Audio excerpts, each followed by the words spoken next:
Hi, you're on the channel Truth Unraveled, Real Stories, Raw Confessions, the place where the truth doesn't knock. It kicks the door down. The restaurant was the kind of place where the silverware cost more than my monthly car payment, and the lighting was so artfully dim it felt like they were hiding something, or perhaps just hiding the true price tags on the menu. We were there celebrating my birthday.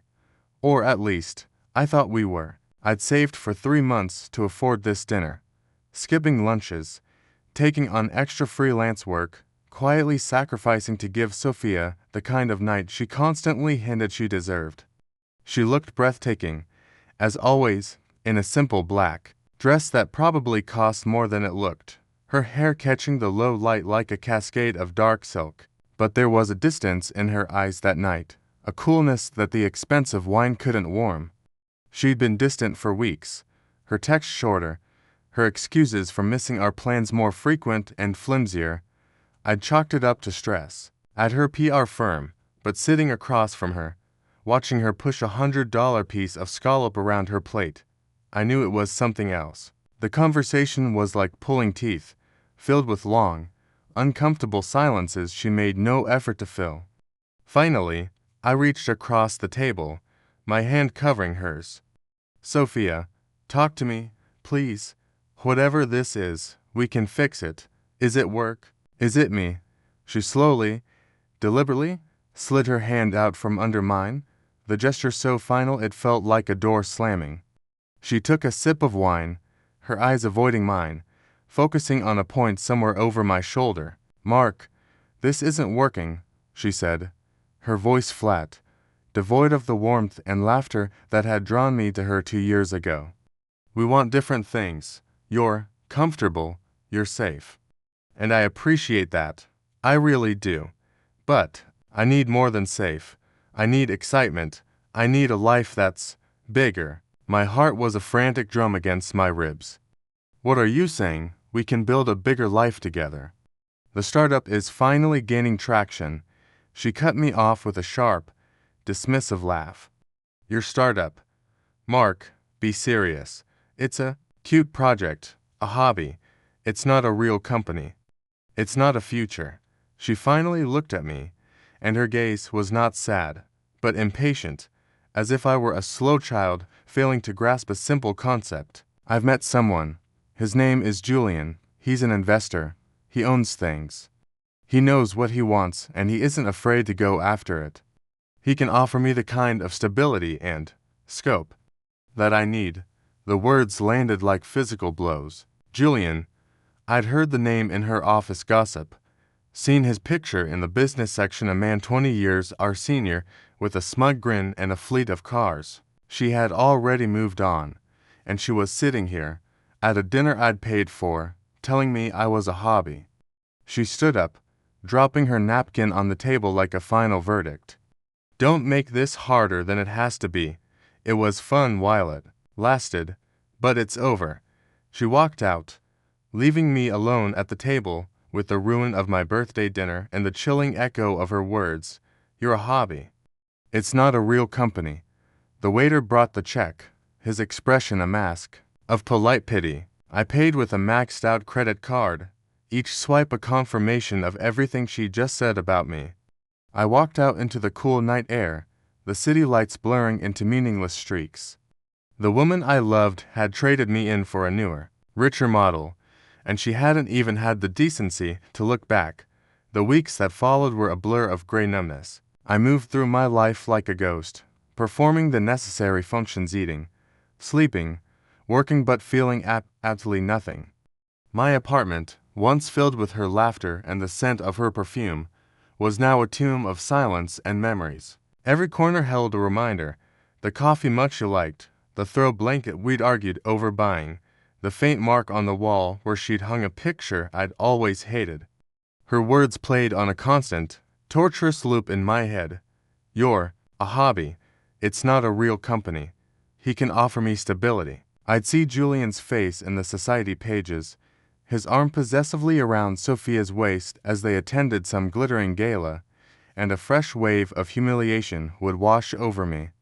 I was the before picture, the starter boyfriend, the one you Dated before you upgraded to the real thing.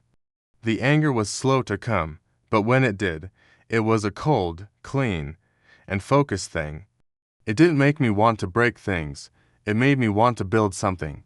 One night, staring at the ceiling at 3 a.m., her words, "It's not a real company," echoed with such clarity that I sat bolt upright. The humiliation curdled, transforming into something else entirely, a white-hot core of pure, undiluted determination. She was wrong. She was so utterly, completely wrong. My startup, an AI-driven logistics platform, wasn't a hobby. It was my life's work. It was a brilliant, elegant solution to a problem massive corporations faced, and I had been playing it safe, too afraid to truly bet everything on it. Sophia hadn't just broken my heart, she'd shattered the illusion of safety I'd been clinging to. She had forced me to see myself through her dismissive eyes, and the sight was so offensive that it became my greatest fuel. That night, I went to my whiteboard and erased everything, every half measure, every cautious plan, every compromise designed to keep one foot in a stable paycheck. I started over. I worked with a ferocity I didn't know I possessed. I lived on coffee and a furious need to prove her wrong. I reached out to every contact, every angel investor I'd been too timid to approach before. My pitch changed. It was no longer a request. It was a demand for belief in a vision that was undeniable. The rejection was brutal. The year that followed was a relentless grind, a blur of coding marathons, investor meetings, and strategic pivots. My startup, Ether Logistics, stopped being a proof of concept and started becoming a real player. We landed our first major client, then another. Each success was a brick in the foundation of my new identity. The financial news outlets, which had once ignored my emails, began to call. I learned to do interviews, to talk about market disruption and scalable solutions. My voice calm and assured, the hobby was now valued in the tens of millions. The day we officially went public was surreal. I stood on the trading floor, surrounded by the controlled chaos, watching our ticker symbol AETH flash on the massive screen. The numbers climbed, then soared. The quiet, nerdy developer who had been dumped in a fancy restaurant was now, on paper at least, a very wealthy man. There were handshakes, backslaps, speeches, but the victory felt internal, quiet. It was the silence after a long battle. I'd done it. I'd proven her wrong in the most absolute, public way possible. I bought a new apartment, not a flashy penthouse, but a spacious, light-filled loft with a view of the city that had once felt so intimidating. It was a home for my new life, a life built on my own terms. I thought of Sophia less and less. She was a relic from a past life, a painful lesson that had ultimately led me here. I heard through the grapevine that Julian's investments had taken a turn. He'd over-leveraged, bet big on a sector that crashed, and was facing serious financial trouble. It was a footnote, a piece of gossip that barely registered. Their world of superficial stability had never been my goal. My world was built on code and conviction, something no market crash could ever truly destroy. It was a rainy Tuesday evening, over a year since she'd walked out of that restaurant. I was home, wearing sweatpants and reviewing a code commit, surrounded by a comfortable mess that was entirely my own. The doorbell rang. I wasn't expecting anyone. I looked through the peephole and my entire body went still. It was Sophia. She was drenched from the rain, her hair plastered to her face, mascara smudged under her eyes. She looked small, fragile, and utterly broken. The sophisticated polish was gone, replaced by a raw, desperate vulnerability. For a second, I just stared, my mind refusing to process the image. Slowly, I opened the door. The smell of rain and her familiar, expensive perfume washed over me, a bizarre sensory time capsule. "Mark," she breathed, her voice trembling, barely a whisper. "God, Mark." I didn't know where else to go. She looked past me into the loft, her eyes taking in the space, the obvious success it represented, and a fresh wave of tears welled in her eyes. "He's gone," Julian, he lost everything. The house, the cars, everything. He just left. She wrapped her arms around herself, shivering. I saw the news about your company. I always knew you could do it. I always believed in you. The words were so breathtakingly audacious that I almost laughed. I didn't say anything. I just stood there, holding the door, waiting.